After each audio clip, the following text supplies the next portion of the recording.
Seguidamente vamos a presentar la ponencia desde el contexto internacional. ¿Qué pasaría con el Estado peruano si denuncia la Convención Americana de Derechos Humanos? El expositor es el doctor Miguel Ángel Rodríguez Mackay. Vamos a dar algunas breves notas biográficas de su extensa labor pública. Miguel Ángel Rodríguez Mackay, abogado internacionalista, docente universitario y político peruano. Fue ministro de Relaciones Exteriores entre agosto y septiembre de 2022. Es columnista de varios medios de comunicación, autor de varios libros de la especialidad jurídica internacional. Lo recibimos con fuertes palmas.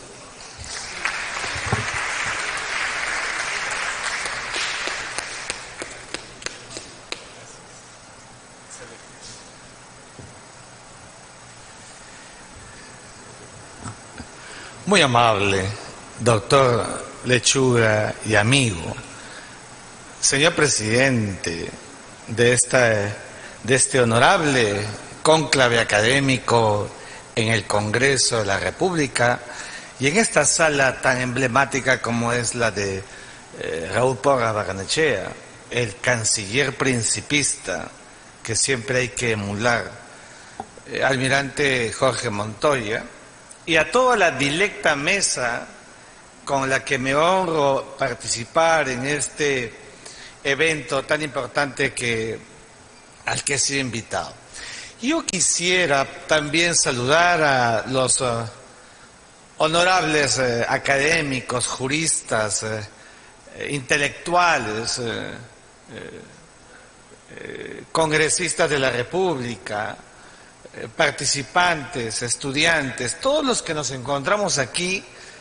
Y yo quisiera, con la aquiescencia de nuestro almirante organizador de este evento, ingresar en parámetros exclusivamente jurídicos, porque creo, el asunto por donde debe ir la enorme preocupación que tenemos todos y cada uno de nosotros en relación a la Corte Interamericana de Derechos Humanos. Entonces, lo primero que yo quisiera decir es que, mirando el título de nuestro evento, ¿no es cierto?, recuperando la soberanía jurisdiccional.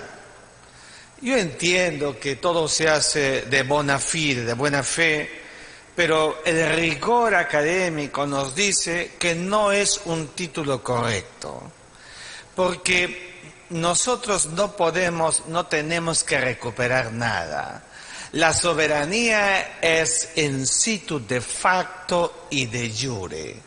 La soberanía la tiene el Estado. ¿Se imaginan ustedes que no tuviéramos un ápice de soberanía? En verdad sería el cuestionamiento a nuestra naturaleza impoluta de ser un Estado, como hemos aprendido de la conceptualización del Estado moderno de la Paz de Westfalia de 1648, que le puso punto final a la Guerra de los 30 años. No fue fácil llegar a ser un Estado, de horda, caterva, aldea, ¿no es cierto? Y luego de esa aldea convertirse en polis, y de polis una ciudad, y la ciudad un Estado.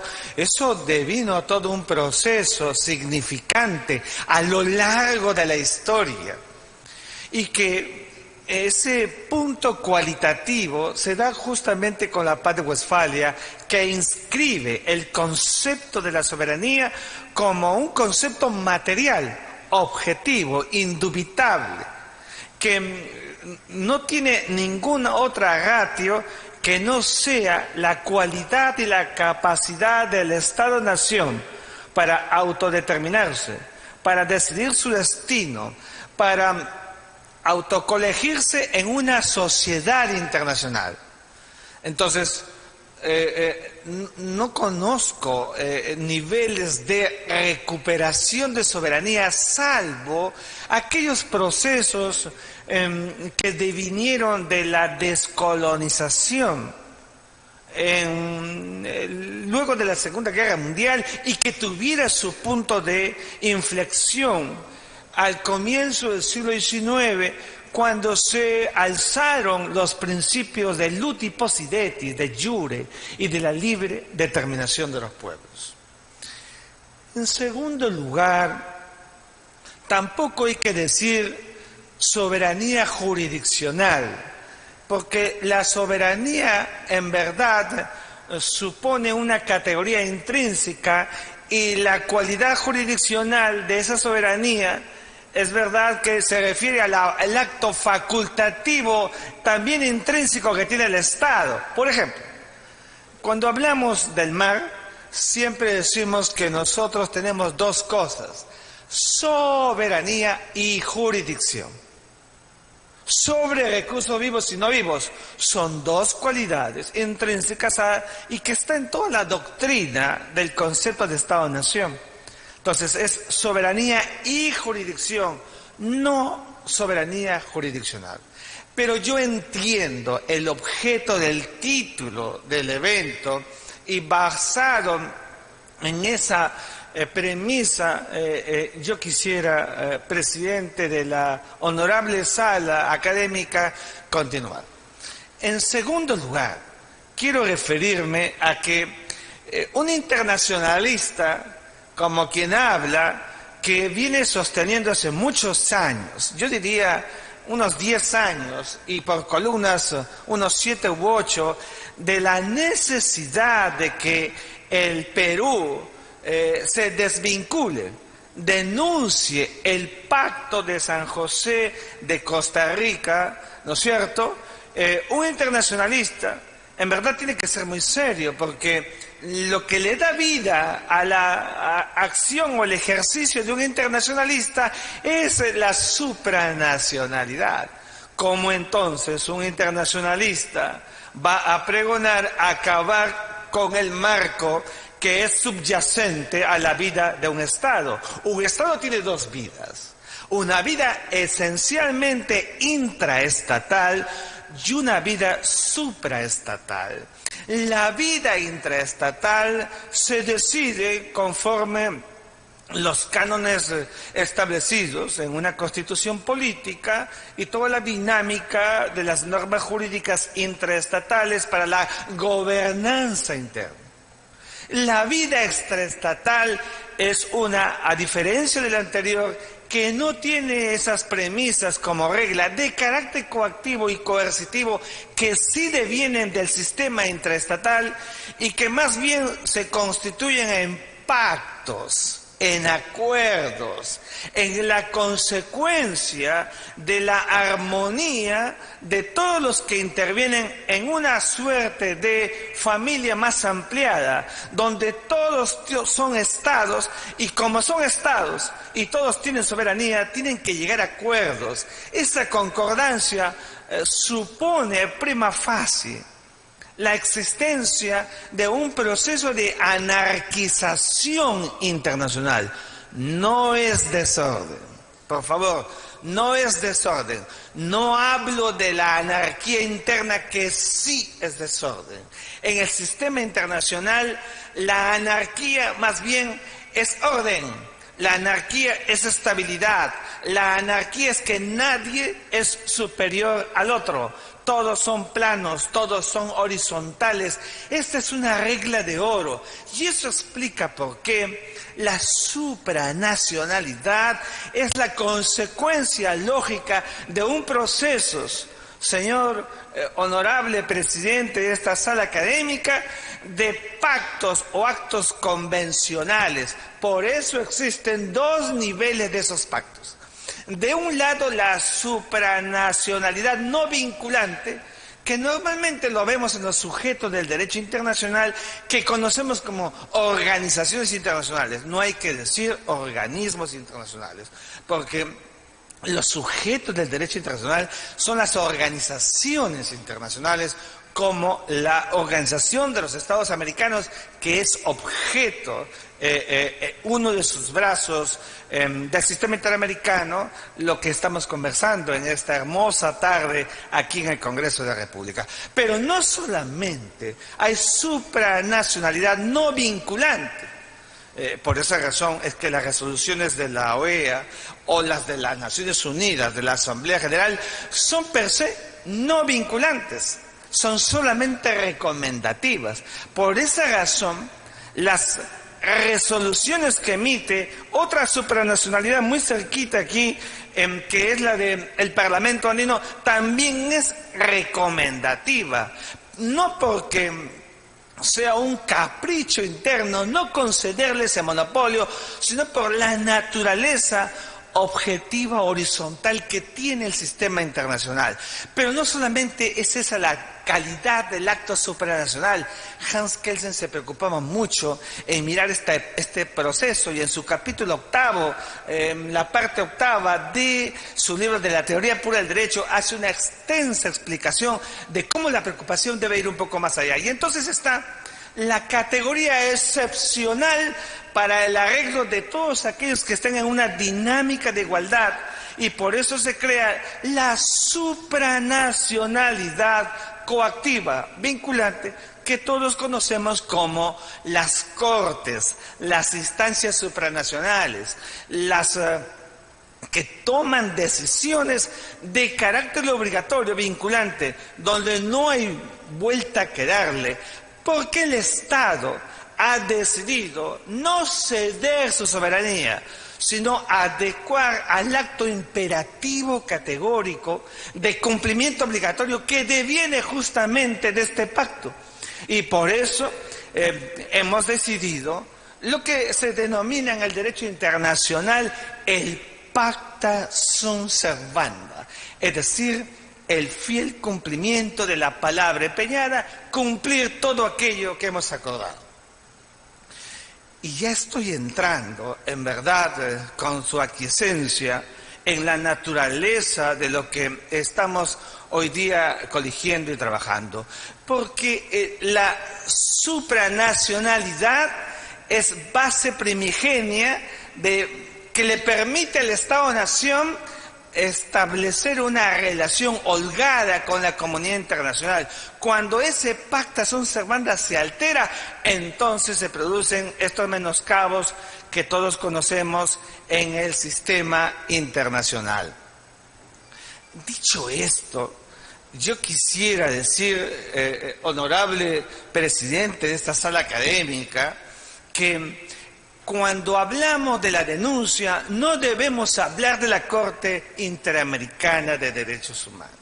Lo que se denuncia es el instrumento jurídico de cuyas entrañas surge la Corte Interamericana de Derechos Humanos. Lo correcto, lo técnicamente, jurídicamente acorde que tenemos que decir es la denuncia del Pacto de San José, o sea, de la Convención Americana de Derechos Humanos.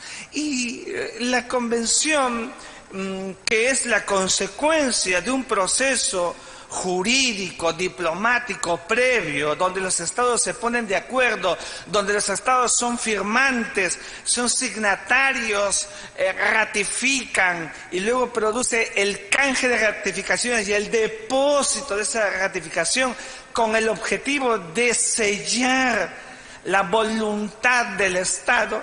Ese proceso de denuncia es un proceso absolutamente permitido.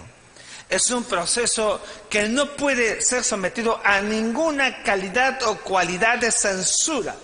No hay censuras a los actos unilaterales, soberanos, de denuncia de un instrumento jurídico.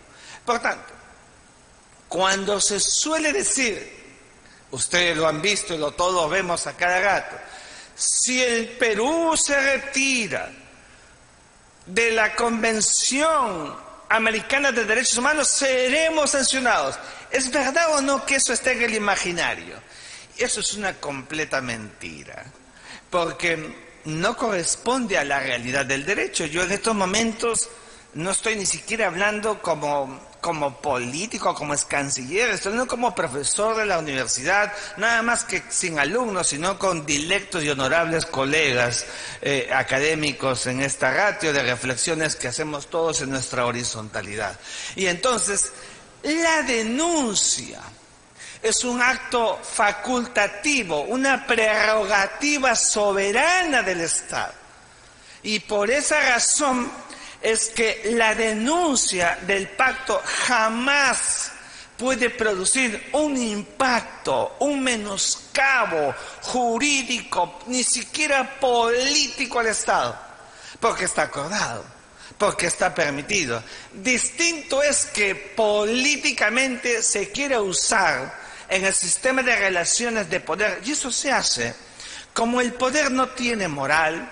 Es verdad que cuando un Estado se desafora, se desarticula, para otros desde el poder lo van a atacar y le van a decir: eres un Estado paria porque te has desvinculado.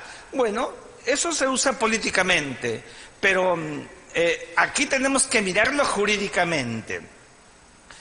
Y el proceso de denuncia, además, es muy responsable en el sistema interamericano.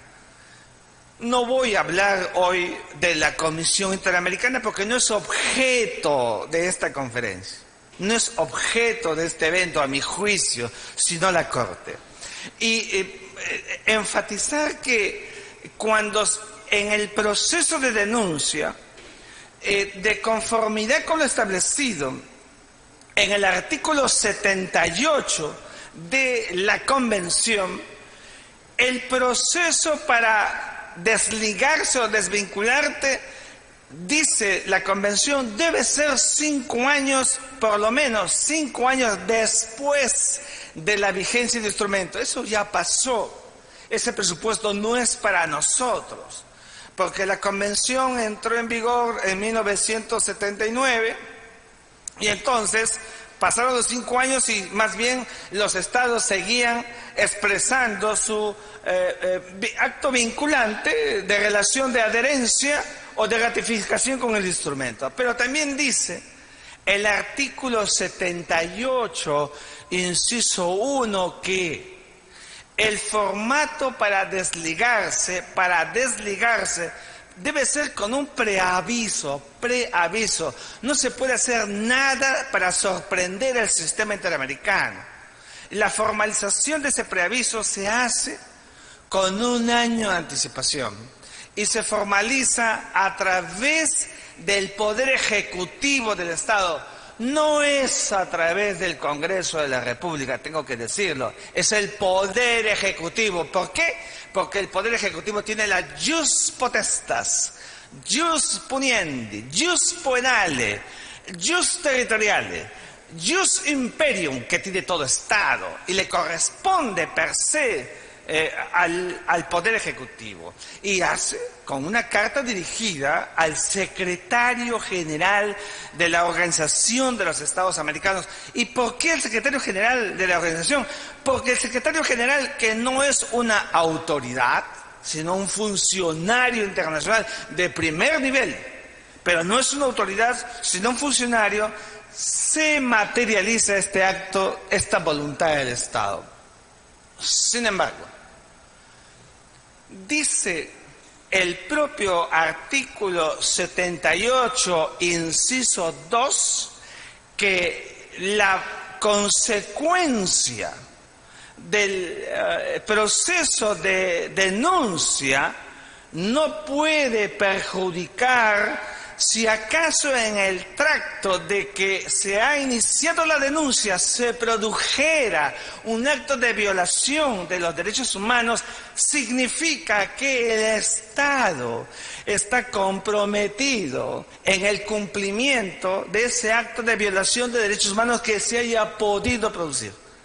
Incluso es evidente que se hace con anterioridad al momento del efecto de la consecuencia, del efecto de la denuncia.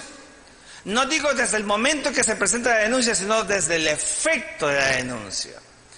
Y esto es muy importante decirlo, para que no tengamos ningún rigor de temores si acaso el Estado peruano tuviera esa decisión. En tercer lugar, y acá viene, creo, lo que puede corresponder a mi juicio, lo más importante, es que si el Perú decide soberanamente la denuncia del Pacto de San José, es evidente que nos debe preocupar cuál va a ser nuestra supranacionalidad. Yo no creo que el Estado peruano deba denunciar y quedarse sin supranacionalidad, porque eso sí nos va a anarquizar internamente. La calidad de la reivindicación de derechos cuando el Estado no ve los que son recurridos por las víctimas hace que se inyecte el carácter supletorio de una supranacionalidad que exige vis a los derechos humanos en el sistema contemporáneo. Es decir, la supranacionalidad es obligatoria para el Estado, tiene que tener. Y entonces mi propuesta a partir de esto es que, no teniendo el Estado peruano ningún tipo de sanción al frente por dejar el Pacto de San José, es que aliste en un trabajo evidentemente coordinado en el marco de la comunidad andina, lo escribí hace 7 años, hace 5 años, hace 3 años, casi chancando mi misma columna en los diarios Correo antes y Hoy Expreso, ¿no es cierto?, de que el Perú pudiera, de manera coordinada, diplomáticamente, políticamente y jurídicamente, en el marco de la comunidad andina, tener una sala de derechos humanos, o acaso un tribunal andino de derechos humanos. Existe el Tribunal Europeo de Derechos Humanos, existe el Tribunal Africano de Derechos Humanos y de los Pueblos Originarios. O sea, existen tribunales. La gran pregunta es, ¿y por qué nosotros no podríamos tenerlo?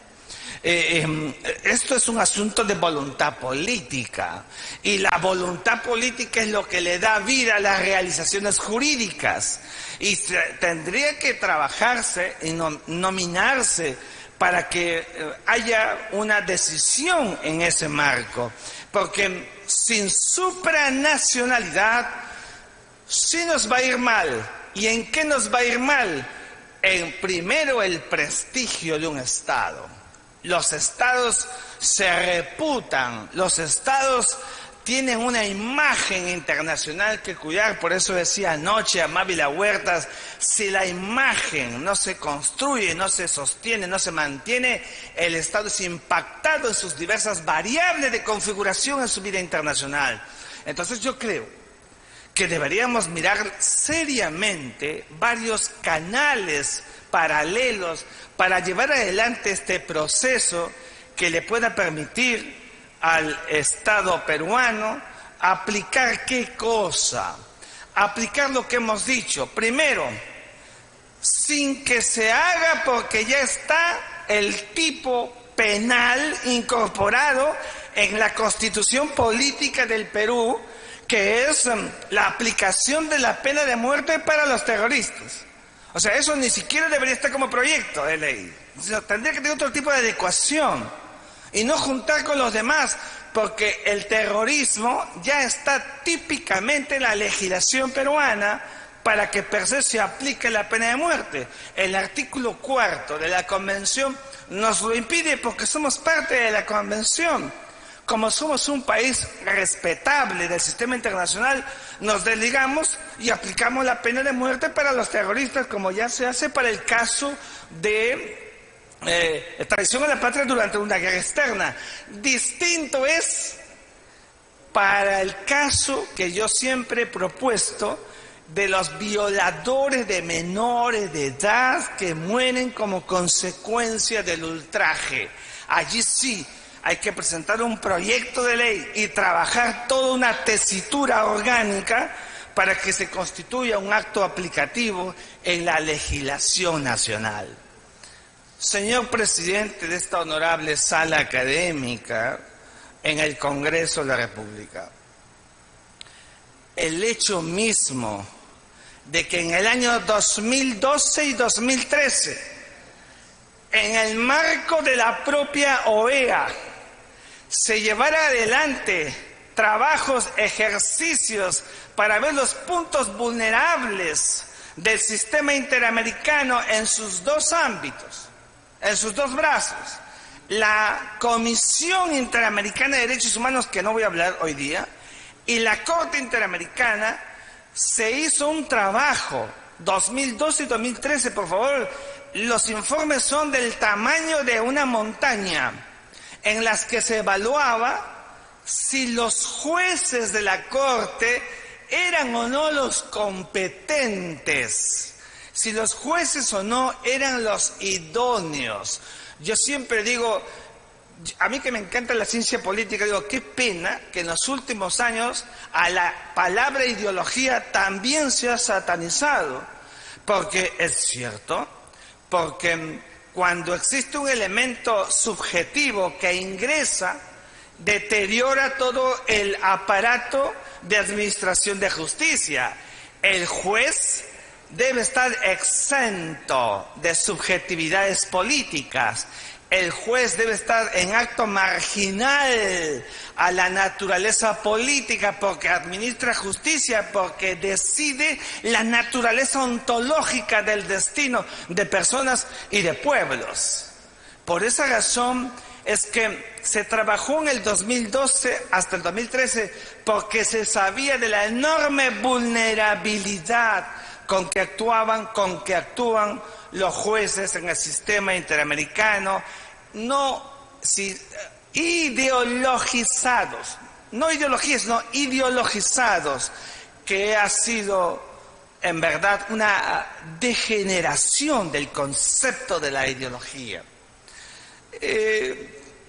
Yo no quisiera agotar porque son 20 minutos y quiero acabar con lo siguiente. La presencia del Estado peruano en el sistema internacional es muy importante. Tenemos que empoderarnos, tenemos que recuperar espacio, tiempo, lugar. Estamos en verdad con enormes flancos, grandes falencias.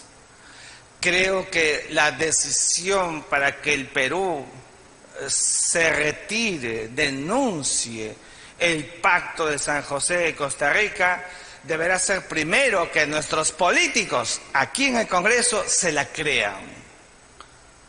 Eso es muy importante, que no llegue por allí esa atomización internacional y empiecen a crear esos temores del pasado. Ninguno. Creo firmemente que el Perú necesita orden. Creo firmemente que el Perú, pero con la Constitución a la mano, necesita reglas claras hacia adelante. No nos va a pasar nada, pero hay que tomar decisiones. El gran drama nacional, el drama histórico, es que nos ha faltado asumir este rol activo. El acto soberano del Estado es superior, incluso en esta visión que a veces se lo ve como claudicante y se le llama al Estado rebelde cuando no quiere cumplir un fallo, pues es siempre superior en la visión ontológica de lo que es el concepto de la soberanía, cuando las decisiones contenciosas, los actos facultativos contenciosos de una corte hieren, impactan, menoscaban y van en contra del interés nacional. Y cuando eso pasa, entonces se debe superponer el principio de que el Estado debe hacer prevalecer toda su fuerza coactiva y coercitiva.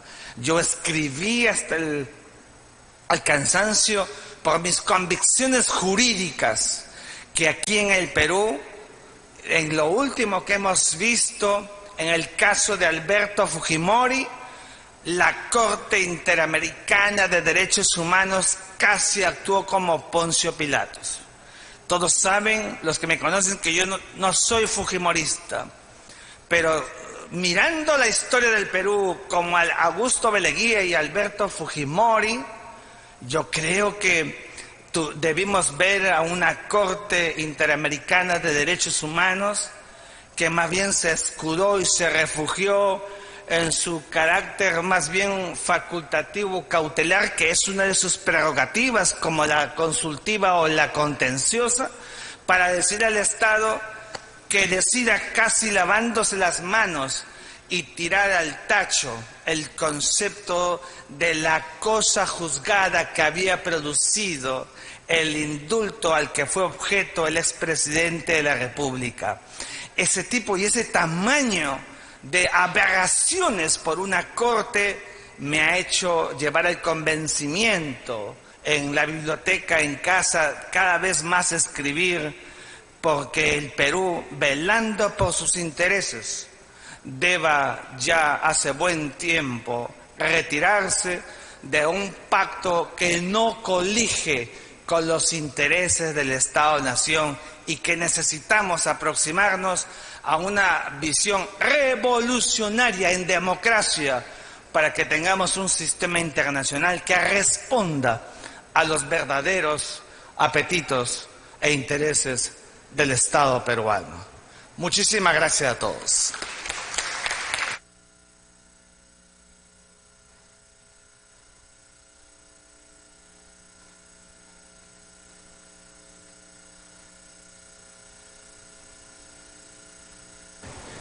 Muchas gracias, doctor Rodríguez Mackey.